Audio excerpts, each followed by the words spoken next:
Good morning everyone! So guys, nagluto tayo ng bihon gisado. Ayan, garlic. Hindi po tayo maglalagay ng mantika guys. Kasi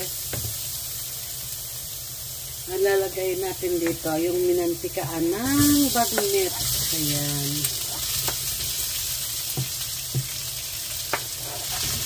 Onion. Sabay-sabay ko na yun siya guys. Para sabay sila maluto sa mantika ng bagnet.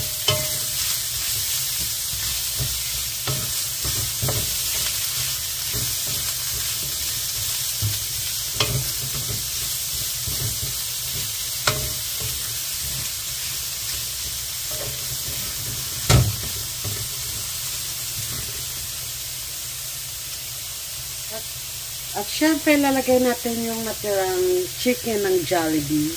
Yan. Pinachop ko pala yan sa anak ko.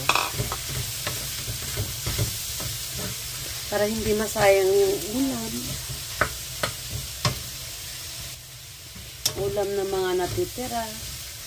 Lutuin na lang natin. So, lalagay na natin yung carrots. Ang ginagawa ko kasi guys, yung mga tira-tirang mga gulay, ulam, niluluto ko siya panibago. Like sahog, bihon, yan. Sahog sa bihon.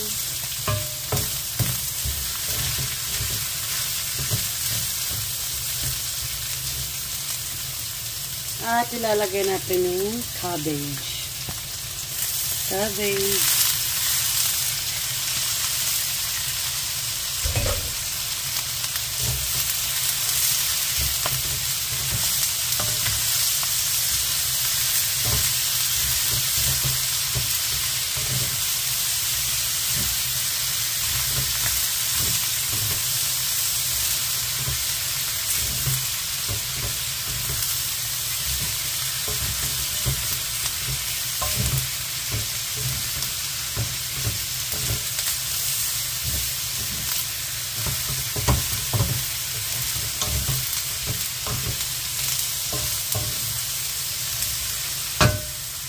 Lagyan natin ng konting soy sauce ang ginisang gulay.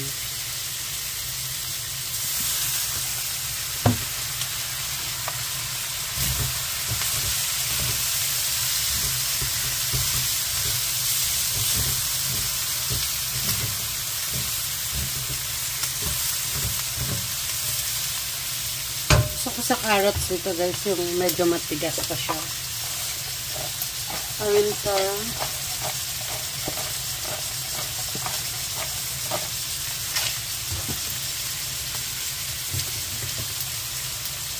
Salt and pepper.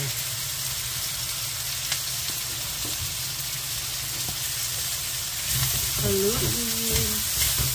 Tapos isi-set aside natin ito guys. Saka natin lagyan ng tubig yung ating fried pan. Okay. This is done.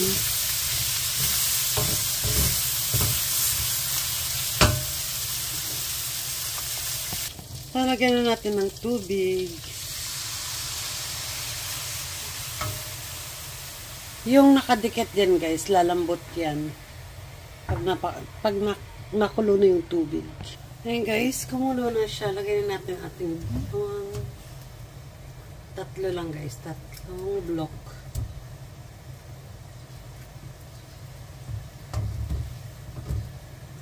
At ilalagay ko yung bell pepper para mabango siya.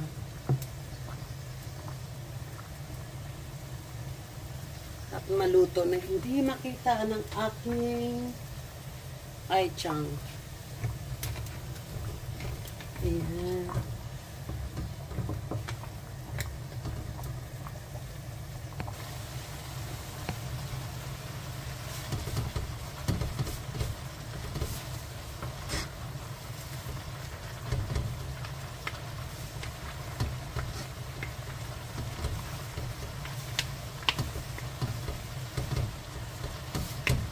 Pag kulang yung tubig guys, pwede natin lagyan ito ulit.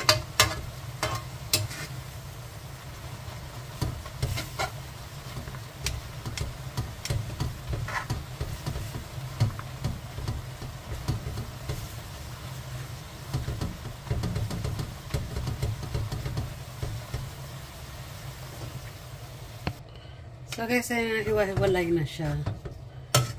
At maglalagay po ako dito ng shredded cabbage. Yan.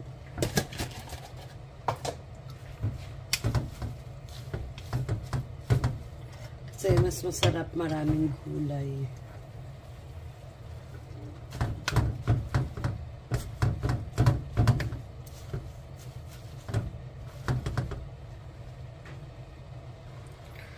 So guys, yung kalahati ng ating ginisa kanina ilagay natin dito.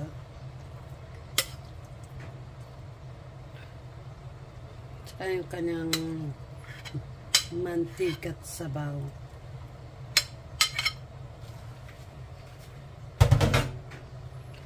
And then, halo.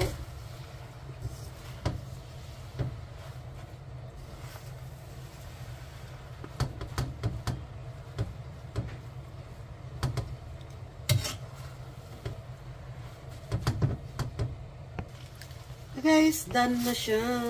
Kaya na-mix ko na siyang mabuti. Oh, ang dami. Okay, lipat natin sa lagayan. Yan guys, done ang ating bihon gisado. Yan. Kain tayo guys. Ayan yung bagnet. Yan guys, ito yung bagnet. Yan. Yay! Happy eating! Good morning, everyone!